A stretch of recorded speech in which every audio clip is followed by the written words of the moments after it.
নমো শ্রীয়তিরাজায়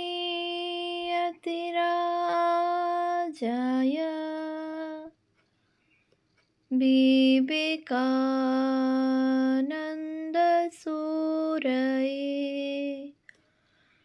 সচ্চিৎসুখস্বরূপায়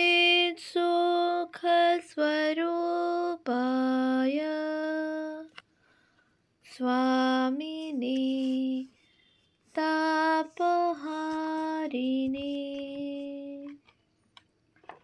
পূজনীয় স্বামী গম্ভীরানন্দজি মহারাজের রচনা যুবনায়ক বিবেকানন্দ প্রথম খণ্ড গ্রন্থ থেকে পাঠ।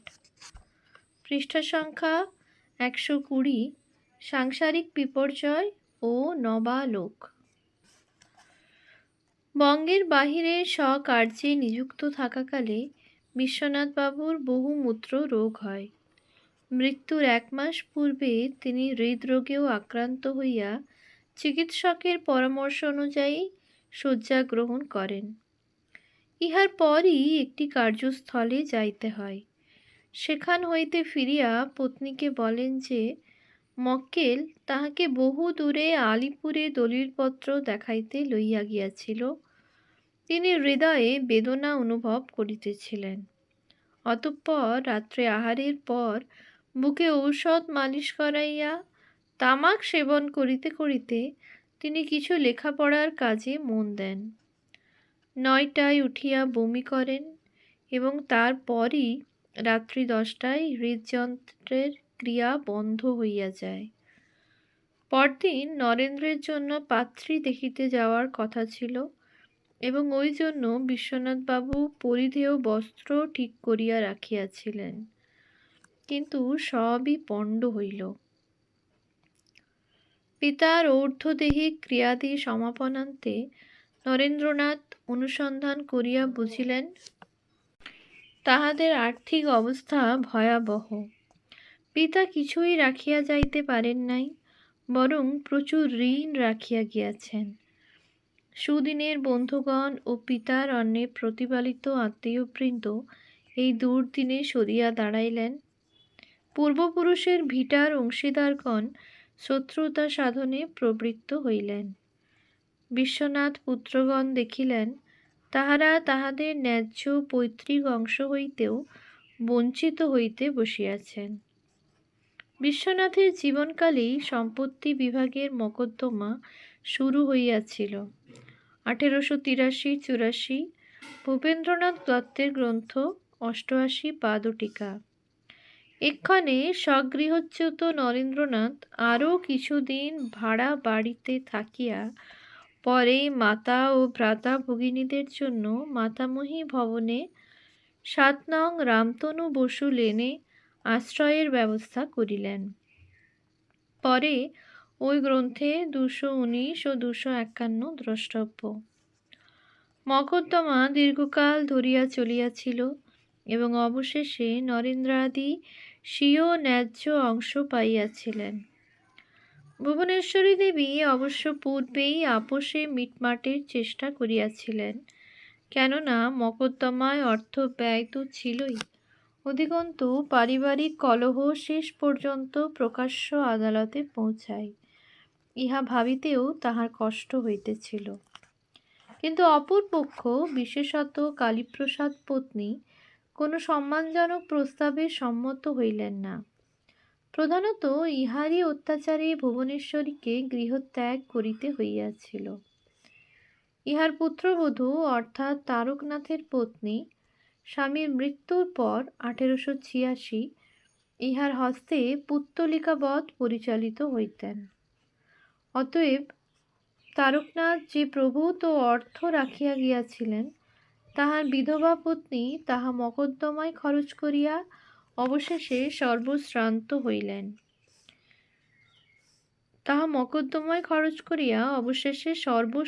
হইলেন। আরও পরে বৃদ্ধ বয়সে তাহাকে উদরান্নের জন্য স্বামী বিবেকানন্দের দ্বারস্থ হইতে হইয়াছিল। তখন অতীতের অত্যাচার ভুলিয়া স্বামীজী তাহাকে অকাতরে সাহায্য করিয়াছিলেন। মকদ্দমায় জয়লাভের পর বিশ্বনাথের পরিবার স্বগৃহে ফিরিয়া আসিয়াছিলেন, কিন্তু উহা অনেক পরের কথা। তখন নরেন্দ্রনাথ গৃহত্যাগ করিয়াছেন। অতএব সম্ভবত তাহার ভাগ্যে আর স্থায়ীভাবে পিতৃগৃহে বাস করা ঘটিয়া উঠে নাই। মকদ্দমার একটি ঘটনা এখানেই বলিয়া রাখি। ইহা নরেন্দ্রনাথের নির্ভীকতা ও প্রত্যুৎপন্ন মতিত্বের পরিচায়ক। এই বিপদকালে তিনি পিতৃবন্ধু নিমাইচন্দ্র বসু ও ব্যারিস্টার উমেশচন্দ্র ব্যানার্জির সাহায্য লইয়াছিলেন। অপরপক্ষের ইংরেজ ব্যারিস্টার স্থির করিলেন, তাহাকে আদালতের সম্মুখে একজন একগুঁয়ে রামকৃষ্ণের খেয়ালি ছোকরা বলিয়া প্রতিপন্ন করিবেন। এই উদ্দেশ্যে রামকৃষ্ণের চেলা শব্দটিকে ওই অর্থের দ্যোতক ভাবিয়া তিনি আদালতে তাহার প্রতি ওই শব্দটিই প্রয়োগ করিলেন। বুদ্ধিমান নরেন্দ্র ইহাতে বিন্দু মাত্র না ঘাবড়াইয়া সাহেবের উদ্দেশ্য সহজেই বুঝিতে পারিলেন এবং তাহারই কথায় তাহাকে জব্দ করিবার জন্য প্রশ্ন করিলেন, মহাশয়, আপনি চেলা শব্দটির অর্থ জানেন কি? সাহেব দেখিলেন তাহার ফন্দি ফাঁস হইয়া গিয়াছে। ছেলেটি তো বড় সুবিধার নহে। অধিকন্তু এইভাবে বেকায়দায় পড়িয়া তিনি জেরাও আবশ্যক অনুরূপে চালাইতে পারিলেন না। ইংরেজ বিচারক নরেন্দ্রের সপ্রতিভ উত্তর শুনিয়া এবং তাহাকে আইন ক্লাসের ছাত্র জানিয়া বলিলেন, যুবক, তুমি একজন ভালো উকিল হইবে। বিপক্ষের অ্যাটর্নিও আদালতের বাহিরে আসিয়া তাহার হাত ধরিয়া বলিলেন, আমি জজ সাহেবের সহিত সহমত। আইন ব্যবসায়ী তোমার উপযুক্ত ক্ষেত্র। আমি তোমার মঙ্গল কামনা করি। অবশ্য এসব পরের কথা। পিতার মৃত্যুর অব্যবহিত পরে গৃহহীন, সম্বলহীন, বন্ধুহীন, অন্নহীন নরেন্দ্রনাথ চক্ষে অন্ধকার দেখিলেন। নরেন্দ্রনাথের সাংসারিক বিপর্যয় সম্বন্ধে কথামৃতে এইসব উল্লেখ আছে। 5/16/2, 1/11/1। আমি ঈশানকে তোর কথা বলেছি। 2/23/2, 2/23/3, 2 পরিশিষ্ট 1, 3 পরিশিষ্ট 1 পরিশিষ্ট 2 আমার জন্য মার কাছে টাকা প্রার্থনা করেছিলেন। 3/8/1, মাঝে মাঝে খাইবার কিছু থাকে না। 3/8/2, 4/18/4, 4/19/1 থেকে 2, 4/29/1, 3/23/2। তুই বাড়ির একটা ঠিক করে আয় না, সব হবে। 3/23/3। একজন বন্ধু তাহাকে 100 টাকা ধার দিলেন। সেই টাকায় 3 মাসের খাওয়ার জোগাড় করিয়া দিয়া আসিলেন। অ্যাটর্নি অফিসের শিক্ষানবিশে তাহাকে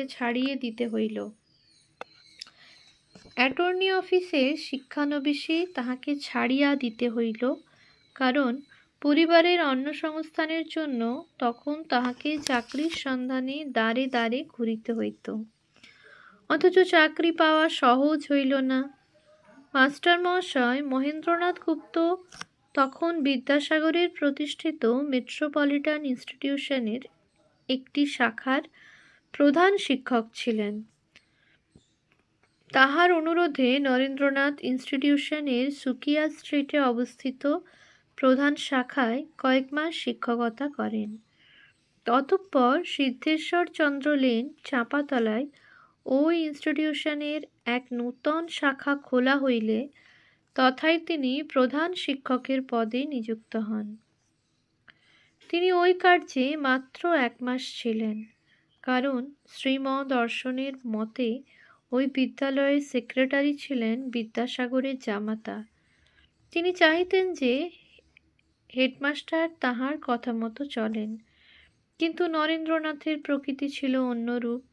সুতরাং উচ্চতম 2 শ্রেণীর ছাত্রদের দ্বারা জামাতা বিদ্যাসাগরের নিকট অভিযোগ উপস্থিত করাইলেন যে হেডমাস্টার ভালো পড়াইতে পারেন না। তখন বিদ্যাসাগর মাস্টার মহাশয়কে বলিলেন, তাহলে নরেন্দ্রকে বলো আর না আসে। নরেন্দ্রনাথ সেই ব্যবস্থা বিনা দ্বিধায় মানিয়া লইলেন। 4/56। অতঃপর তিনি সিটি কলেজিয়েট স্কুলে শিক্ষকতার জন্য আবেদন করেন ও এই জন্য পূর্ব পরিচিত শিবনাথ শাস্ত্রী মহাশয়ের সাহায্য ভিক্ষা করেন, কিন্তু কৃতকার্য হন নাই। এই ঘটনা নরেন্দ্রনাথের বন্ধু হরমোহন মিত্রের মুখে একাধিকবার শুনিয়া ভূপেন্দ্রনাথ দত্ত স্বীয় গ্রন্থ বিবেকানন্দ 111 লিপিবদ্ধ করিয়াছেন। এই কালে শ্রীযুক্তা ভুবনেশ্বরী দেবীর সদ্গুণরাশির যে অপূর্ব বিকাশ ঘটিয়াছিল, তাহার উল্লেখ করিয়া পূজ্যপাদ স্বামী শারদানন্দ লিখিয়াছেন, স্বামীর মৃত্যুর পর দারিদ্র্যে পতিত হইয়া তাহার ধৈর্য, সহিষ্ণুতা ও তেজস্বিতা প্রভৃতি গুণরাজি বিশেষ বিকশিত হইয়া উঠিয়াছিল। সহস্র মুদ্রা ব্যয় করিয়া তিনি প্রতি মাসে সংসার পরিচালনা করিতেন। সেই তাহাকে তখন মাসিক 30 টাকায় আপনার ও নিজের পুত্রগণের ভরণ পোষণ নির্বাহ করিতে হইত। কিন্তু তাহাতেও তাহাকে এক দিনের জন্য বিষণ্ণ দেখা যাইত না।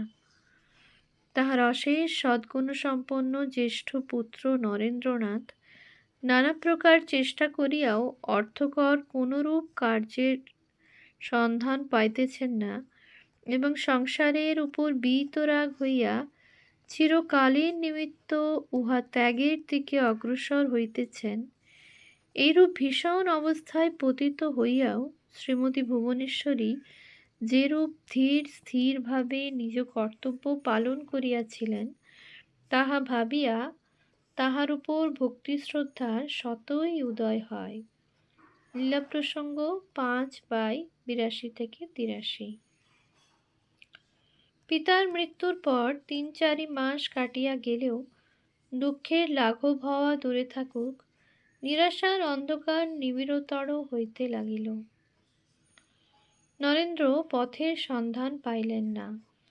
নিজের অবস্থা তিনি সম্মুখে এইরূপ বলিয়াছেন, মৃতা শৌচের অবসান হইবার পূর্ব হইতেই কর্মের চেষ্টায় ফিরিতে হইয়াছিল। অন্নাহারে ছিন্ন বস্ত্রে নগ্ন পদে চাকরির আবেদন হস্তে লইয়া মধ্যাহ্নের প্রখর রৌদ্রে অফিস হইতে অফিসান্তরে ঘুরিয়া বেড়াইতাম। অন্তরঙ্গ বন্ধুগণের কেহ কেহ দুঃখে দুঃখী হইয়া কোনোদিন সঙ্গে থাকিত, কোনোদিন থাকিতে পারিত না, কিন্তু সর্বত্রই বিফল মনোরথ হইয়া ফিরিতে হইয়াছিল। সংসারের সহিত এই প্রথম পরিচয়েই বিশেষভাবে হৃদয়ঙ্গম হইতেছিল।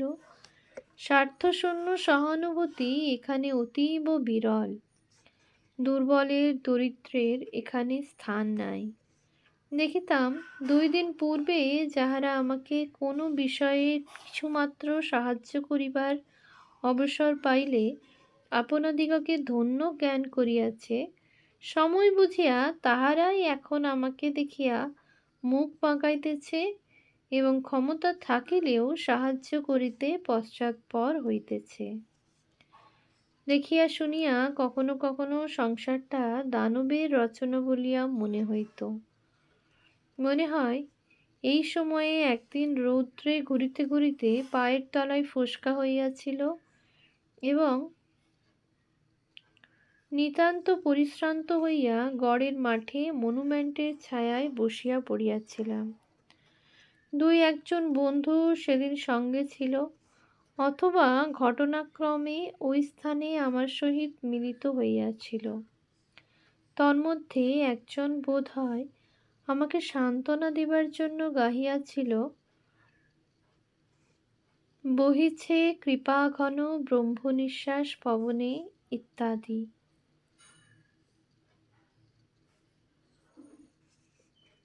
শুনিয়া মনে হইয়াছিল মাথায় যেন সে গুরুতর আঘাত করিতেছে।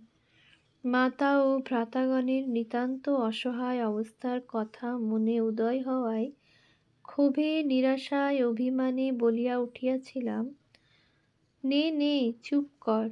ক্ষুধার তাড়নায় যাহাদিগের আত্মীয়বর্গকে কষ্ট পাইতে হয় না, গ্রাসাচ্ছাদনের অভাব যাহাদিগকে কখনো সহ্য করিতে হয় নাই, টানা পাখার হাওয়া খাইতে খাইতে তাহাদিগের নিকট ঐরূপ কল্পনা মধুর লাগিতে পারে, আমারও একদিন লাগিত। কঠোর সত্যের সম্মুখে উহা এখন বিষম ব্যঙ্গ বলিয়া বোধ হইতেছে।